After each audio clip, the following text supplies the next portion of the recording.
भारतीय wrestler Vinesh Phogat Paris Olympic की स्पर्धा से बाहर होने पर मैं एक वक्तव्य देना चाहता हूँ।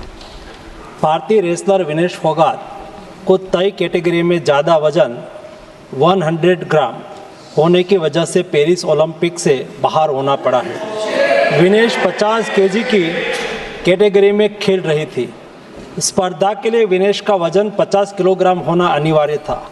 UWW के नियमों और विनियमों के अनुसार सभी प्रतियोगिताओं के लिए संबंधित श्रेणी के लिए प्रत्येक सुबह वजन माप का आयोजन किया जाता है।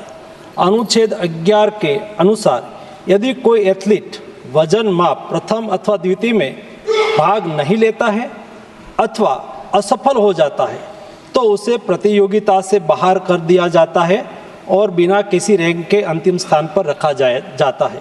7 अगस्त 2024 को 50 किलोग्राम महिला कुश्ती के लिए वजन का निर्धारण 7:15 और 7:30 पेरिस समय के अनुसार रेपोचेज और फाइनल में भाग लेने वाले पहलवानों के लिए किया गया था।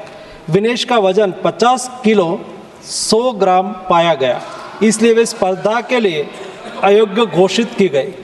इस मामले को लेकर भारतीय ओलंपिक संघ ने अंतर्राष्ट्रीय कुश्ती संघ से कड़ा विरोध भी दर्ज किया है। नेशनल भारतीय ओलंपिक संघ की अध्यक्षा PT उषा भी अभी पेरिस में है। प्रधानमंत्री जी ने स्वयं उसके साथ बातचीत करके उचित कार्यवाही करने के लिए, उचित एक्शन लेने के लिए भी उसको कहा गया है। विनेश मंगलवार 6 अगस्त को 3 मुकाबले जीतकर 50 केजी रेसलिंग ओलंपिक में फाइनल में पहुंचने वाली पहली भारतीय महिला रेसलर बनी थी। सेमीफाइनल में उन्होंने क्यूबा की पहलवान गुजमान लोपेजी को, क्वार्टर फाइनल में यूक्रेन की ओक्साना लिवाच और प्री क्वार्टर फाइनल में वर्ल्ड चैंपियन जापान की यूई सुसाकी को 3-2 से मात दी थी।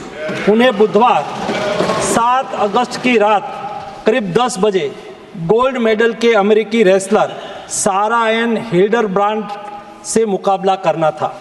जहां तक उनकी तैयारी हेतु सहायता का प्रश्न है, भारत सरकार ने विनेश फोगाट की उनकी आवश्यकता के अनुसार हर संभव सहायता प्रदान की है। उनके लिए पर्सनल स्टाफ भी नियुक्त किए गए हैं जो अपने क्षेत्र के विशेषज्ञ हैं। उनके साथ हंगरी के विख्यात कोच ओलेर अकोस और फिजियो अश्विनी पाटिल हमेशा रहते हैं। इनको ओलंपिक के लिए इनके अतिरिक्त व्यक्तिगत सहायक स्टाफ जैसे विभिन्न sparring partners, strength of conditioning विशेषज्ञ के लिए वित्तीय सहायता प्रदान की गई, जिसका विवरण इस प्रकार है। ओलेर अकोच कोच के रूप में उसके साथ थे, वैन पैट्रिक लॉम्बार्ड स्ट्रेंथ और कंडीशनिंग विशेषज्ञ, अश्विनी जीवन पाटिल फिजियोथेरापिस्ट, मयंक सिंह गरिया स्ट्रेंथ और कंडीशनिंग विशेषज्ञ, शुभम और अरविंद स्पारिंग पार्टनर। इनको पेरिस ओलंपिक चक्र के लिए कुल 70,45,775 की वित्तीय सहायता दी गई है।